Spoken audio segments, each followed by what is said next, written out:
And we're back. Welcome back to Aetheral Space 1.8. That's me opening up the party popper thing. By the way, speaking of 1.8, how many points are in a single thing? Is it going to be every 10 even, or does it just go until that arc is It's finished? done until the arc's finished. Okay, so it could theoretically be like 1.34. Maybe not that much. Yeah, but each number is an arc, right? That's right, yeah. My second question is this a series that will eventually end like a book, or is this going to be more...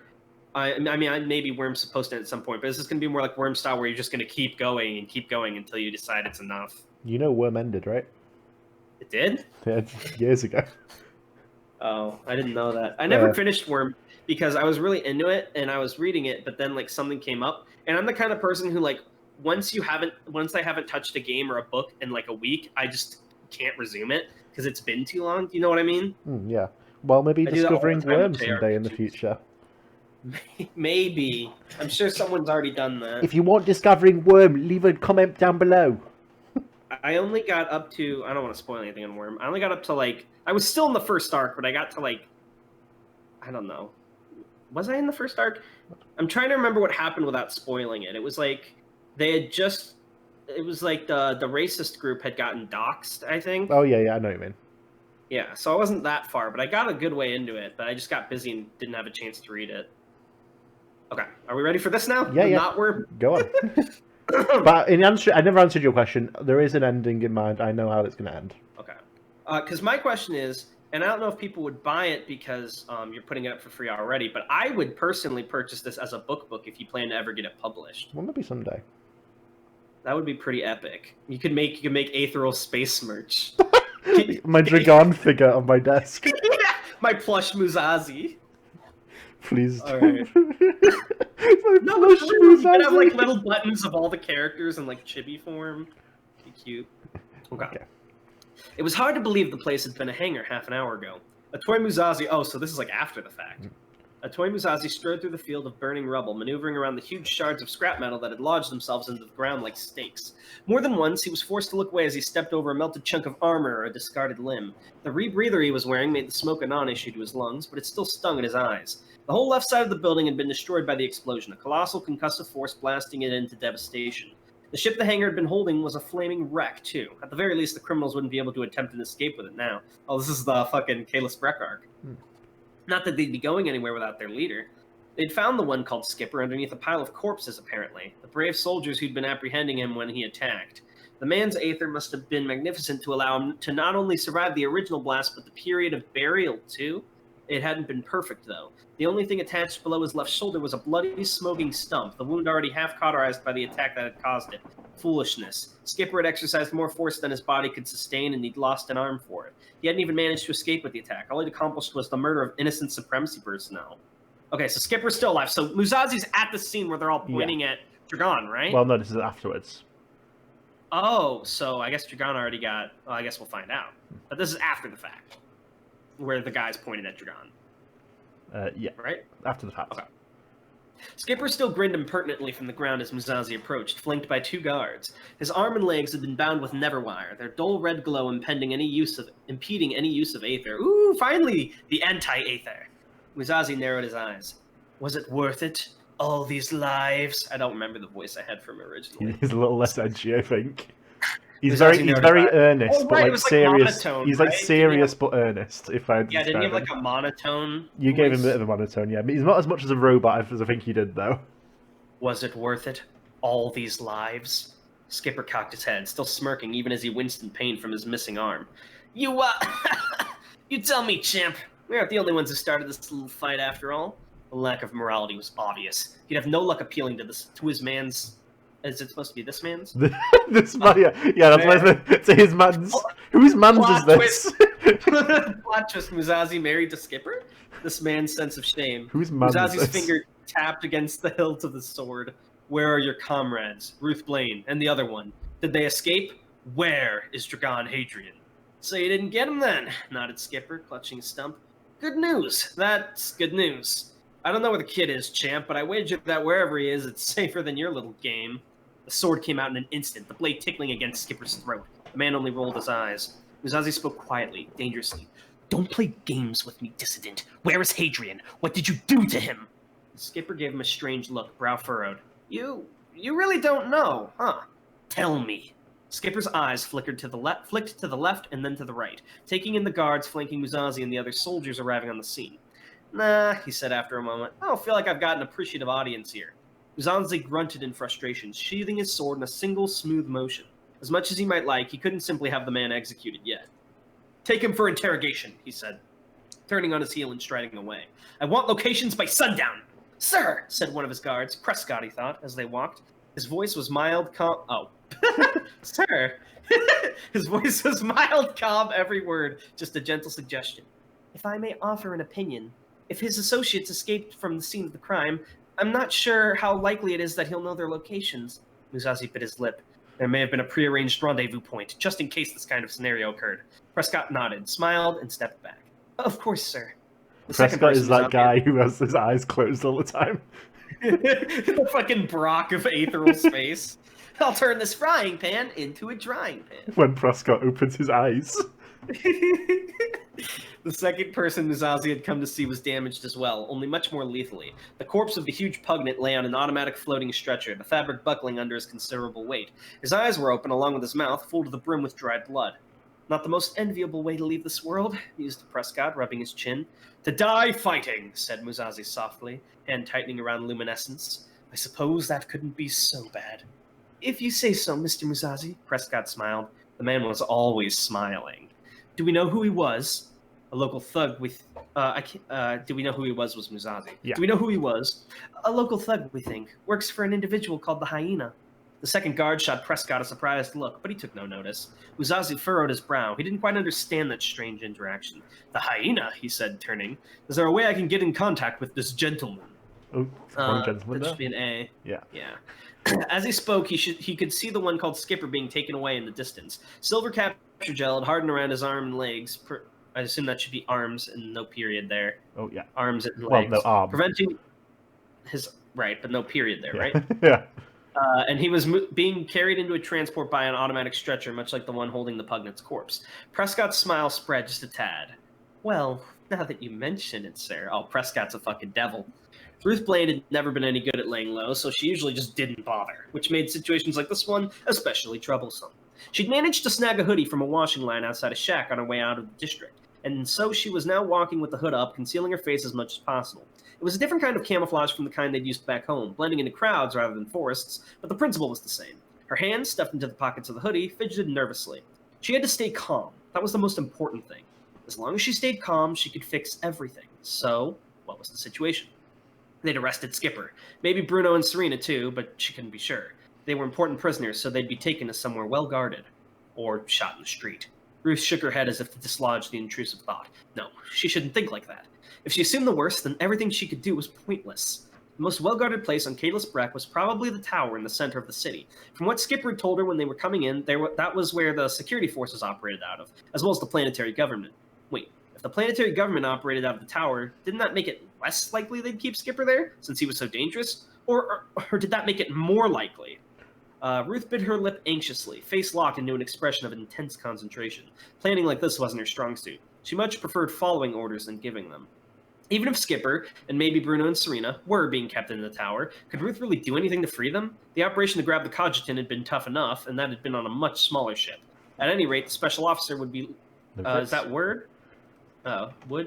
Would be lurking around somewhere. She had barely managed to escape him last time, but defeating him was out of the question. Shit. Ruth stopped walking, stepping back into an alcove as she bit down on the nail of her thumb. She'd forgotten about the Cogitant, the one this whole operation had been about. Where had he run off to? A chill ran down her spine. She wasn't sure how far it went, but Cogitants were supposed to be really smart, or at least very observant. Could security use Hadrian to track her down now that he'd had time to observe her? How long did she have them? Minutes? Seconds? Were they coming for her now? She squeezed her eyes shut. No. What was she supposed to do? Hey. Skipper's words from that day came back to her, blasting away the fog of indecision that had been wrapping around her. Just his ghost, slapping her on the shoulder. He died off screen. Io, Rutha.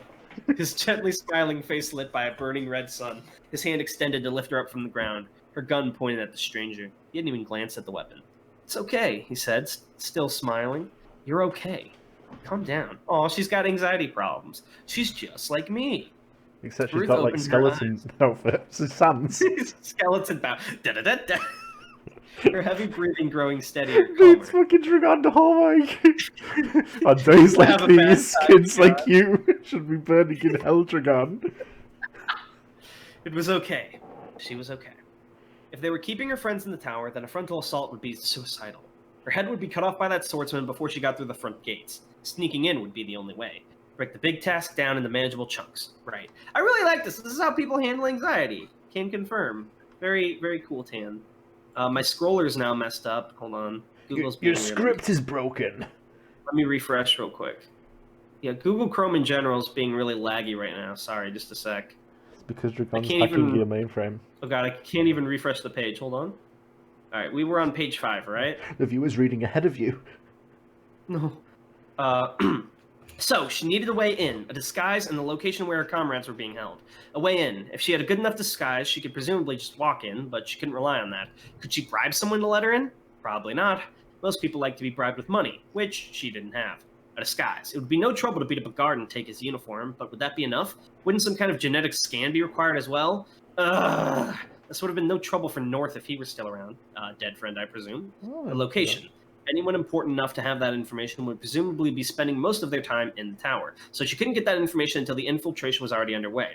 But now that she thought of it, grabbing that information would mean blowing her disguise, which would mean the infiltration failing anyway. Right. Failure, failure, failure. She was calmer now, but she was still screwed.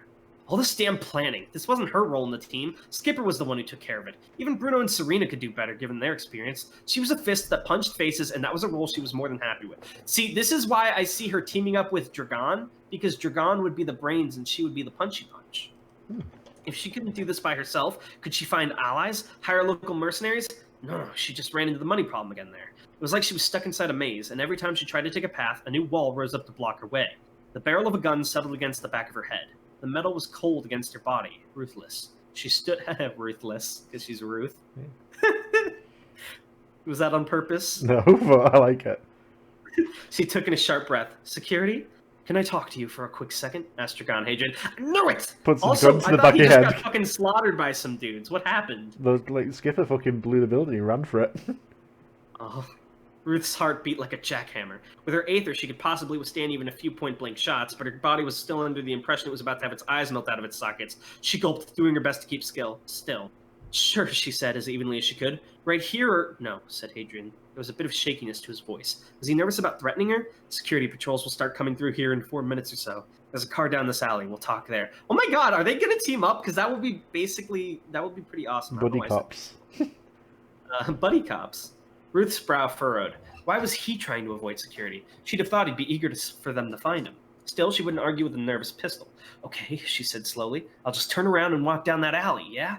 Yeah. It was a bit of an awkward maneuver, turning around in the cramped alley while keeping the gun against her head. Hadrian was determined to stay directly behind her, it seemed. She couldn't blame him. The first time they'd been in such close proximity, he'd earned a kick to the ribs. She walked, Hadrian following behind her, gun still pressed against her head. The barrel was angled upwards slightly, given the height difference between them. But the fact that the pistol wasn't aimed directly at her brain didn't make her feel any better. A lucky shot would still leave her horrifically injured. The car Hadrian had mentioned was a rusted-out wreck in a small parking space between 3 buildings. From the looks of it, there was no way it was achieving flight for more than a second. At a prod from Hadrian's weapon, Ruth clambered into the vehicle's passenger seat. The inside was just as bad as the outside, the instruments coated with dust and rust, clearly non-functional. Still pointing his gun at her, Hadrian climbed into the driver's seat. Ruth's eyes followed the gun as it moved. You know, she said, testing the waters a little, a shot from that probably wouldn't do a thing to me. The Cogent raised a doubting eyebrow. Not even with Aether? Not even with Aether. She'd seen what he was capable of back when they'd first met. The Aether he was capable of using could barely reinforce a punch, let alone a shot she knew was coming. Hadrian sniffed, nodded. Okay, he said, more to himself than her. Thought this might be an issue. Luckily, I've come prepared. He'd plunged his free hand into his pocket and pulled out a script, a full-blown, chunky model he had to have scavenged from somewhere. What's that? Ruth said warily. Have someone to call? Hadrian didn't break eye contact. It's connected to the engine of this vehicle. You do something I don't like, I can blow both of us to kingdom come. Ruth's blood ran cold. Both of us? You take yourself out too? Better than being dragged along with you for the rest of my days. Believe me, I'd rather not die either. Do we understand each other? Was he bluffing? It was hard to tell. If he was, he had one hell of a poker face. Blaine, he repeated, voice firmer. Do we understand each other? Quietly, she nodded. What did you want to talk about? Come to think of it, why hadn't he run for the hills? Where was security? If he just escaped, he'd come after her much too quickly for him to have been brought in by the supremacy. Didn't make sense. Adrian's hand, the one holding the script, moved, and Ruth instinctively flinched, but all the Codgeton did was turn the device around so that she could see the screen. It was the front page from a local news site, an image of Dragon Hadrian's face filling the frame. The story had only just come through. It had taken a while for them to report the kidnapping. It's you, she said cautiously, glancing up at him. What about it? Adrian rolled his eyes. The headline, Blaine. She read further, mouth moving silently as she read the words to herself. Missing admin corps clerk reported as defector. Government offers substantial reward. Oh. What? Oh, I get it. The guys who were going to kill him framed him so that they'd have a reason to still kill him. Yeah. But then, won't that remove the reason to kill him? Because the reason to kill him was so that it would look like what's-his-face messed up. Or for the other guy, Well, the other guy. Yeah, it's now changed. Now it's, if I kill him, I'm now the one who took out the defector. So now I want to pin it on me. Oh, this is super interesting. I want to see what happens next. That was 1.8 though. I hope you guys enjoyed it. Once again, you can check Royal Road. This video should be up the same day that the Royal Road thing is. Yeah. As always, if you enjoy, feel free to subscribe to the channel for more. Comment below what you thought. And anything else, Dan? What kind of Aetheral Space merchandise would you like? What character's figure would you have?